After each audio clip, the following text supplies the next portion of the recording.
I'm Mehmet Kazgan, founder and CEO of Cliexa. We translate patient information, patient standard data, and then talk to the electronic medical records bidirectionally. We wanted to get into cardiovascular space, how we can figure out cardiovascular risk and predict that. To be able to train your machine learning algorithm and artificial intelligence, we need to have data. So Mayo Clinic Platform is now giving us the chance. And being part of a journey with them makes me even more excited. Hello everybody, thanks for being here and giving us the chance to tell our story. I am Mehmet Kazgan, I'm the founder and CEO of Cliexa. And I'm Lucas Kowalczyk, I'm the Chief Medical Officer for Cliexa, but more importantly, I'm an actual practicing physician taking care of patients every day, facing the challenges that you all are facing in taking care of patients. So you have been for 3 days, have been listening to inspiring leaders, clinicians, and you have heard about amazing things happening in AI. Today, we would like to show you in action what we have been doing, available commercially in clinical settings from primary care, cardiovascular, up to nephrology today, end to end, and how we actually transformed and iterated our solution working with Mayo Clinic Platform Accelerate through this program. And hopefully we can give you a picture of where we are today and what we're going to do. So the most important thing is the why, like Dr. Halamka was talking about. I think it's a strong message to see we're trying to transform patient-centered data into literally actionable insights. There's a lot of data, so how can we make it easier for providers to really make them more efficient and then build the human interaction better with data? I was watching myself when I was 11, like the jets were flying by when I was like looking at the clouds, and I said, my dream is to become one of them. So years later, I became an Air Force pilot, and I said, this dream is amazing, doing it great. How many people have seen Top Gun so far? Okay, so now we're connected there. The idea here was, okay, like about 21 years when I did my first AI platform, I want to build a technology in healthcare that can actually put a dent on small things that we can start with. So at Cliexa, we do like to dream big, and we like to tackle tough problems. And opioid misuse disorder is a really big problem that healthcare needs to handle. It goes beyond the walls of hospitals. It is a community problem. It is a public health epidemic. Prescribing an opioid is a really big deal. Up to 1 in 3 patients that get prescribed an opioid go on to misuse it. And tragically, 200 patients a day die of opioid overdose. Additionally, these are complex, data-intensive patients to take care of. If you get prescribed an opioid, on average, you have 2 or more chronic medical conditions on top of that opioid prescription. So really data-intensive patients. On top of that, we've set the clinical environment that clinicians have to take care of these patients, as we established, are EHRs. Not great. Functionally, an EHR for me is a data desert, where I have to scavenge for relevant clinical information to synthesize all that information together and then make sense of it for the patient that's in front of me. That's why 2/3 of all physicians feel that EHRs inhibit their workflow.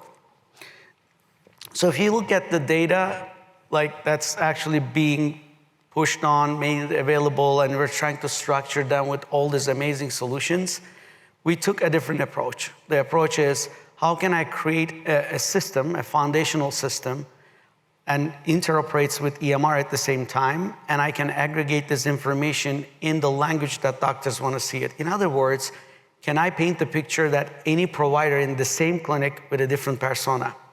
So that's the real platform actually comes to reality. We build this platform that can interoperate with 8 EMRs bidirectionally today in production settings that can understand what doctors want to see in a picture, combine patient-reported outcomes, the data outside of the cloud, and then combine that with the existing EMR data and then aggregate it and basically curate it for the provider at the same time. So the end result here is really a shifting of the paradigm of the clinician-patient interaction.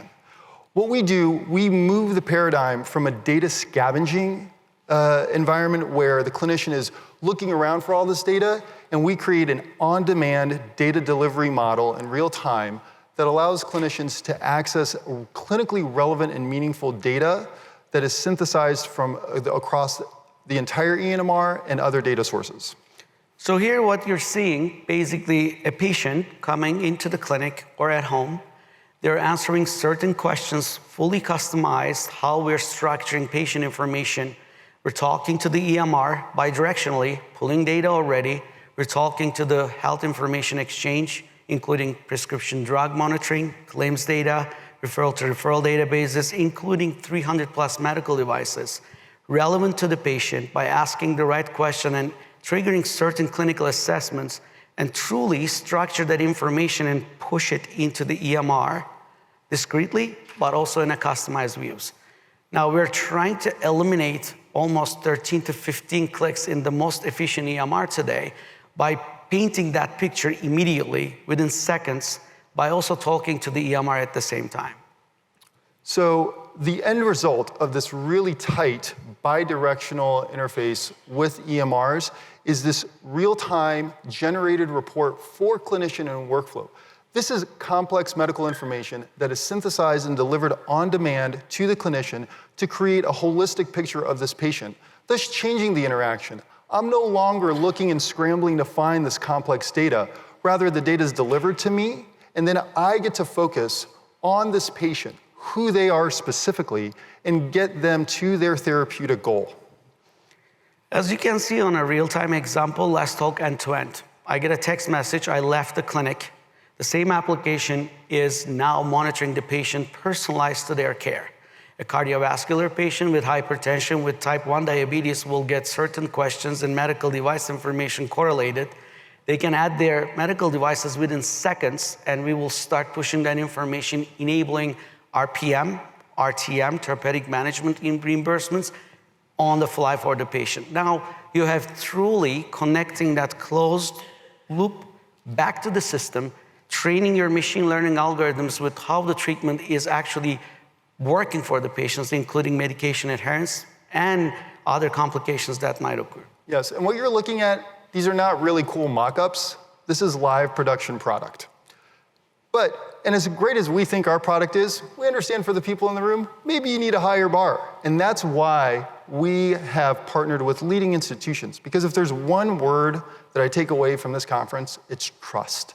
You have to be able to trust what goes into these products that we're building because the stakes are very high. And that's why we've partnered with the American College of Cardiology to validate our remote patient monitoring platform for cardiovascular care and validate our risk models. They became an investor in our platform. And now we're partnering with the Mayo Clinic. We're partnering with them to build reliable, validated models that we can then take into your institution to tune these models specifically for your patient populations, your clinical needs, and your clinical objectives. We have done actually a lot of case studies, but we're gonna really flash through a couple of them here. One we did with NIH-funded grant on actually predicting pain for back pain patients with neurological department at University of Colorado at Boulder. We could actually predict 2 weeks before, looking at their emotional assessment, what the pain would be. Another one, we actually did this on clinical settings when we first built the opioid predictive model with 1,200 patients. We were able to predict opioid use disorder diagnosis by 97% accuracy. So, and I'm just gonna summarize here, right? Really, when you develop a healthcare application, you need the trifecta, right? You need patient, you need clinician, you need executive decision maker. So bottom line, patients save time when they use our products. They like our products. Physicians save time, like our products. Executives, you get an ROI. What we did here very quickly, we wanted to really retrain our model working with Mayo Clinic Platform. In the Discover, we were able to look at the models, understand the data, and we started to work with Mayo Clinic, actually pain experts here in primary care level, how they look at the picture, and we started to retrain our model with that logic, with Mayo Clinic thought process. Then we'll build our model, and today, the same model we built, iterated in, and today, we can start to identify using existing cohorts and the ones we build, and hopefully next 2 months, we're gonna be retraining model, but the model as of today is fully functioning with Mayo Clinic model how they actually understand opioid use disorder risk and kind of like the future use. With that said, thanks for the opportunity. Eric, Sana, Jamie, Chris, Kathy, Ansia, marketing people. It has been an amazing journey. I might be the spokesperson for the next cohort to tell how cool this program was. There's nothing more exciting to be here as this new generation, I will say innovation that we're looking with Mayo Clinic. We're honored and excited to be part of it. Thank you so much to the entire platform, the team, and we're looking forward to partnering with you to continue this process of innovation in healthcare. Thank you so much. Thank you.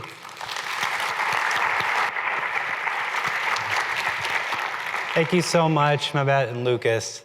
If you can't tell, they're characters, right? They kept me smiling through the whole 20 weeks and have been so positive and reinforcing on everything that we've done.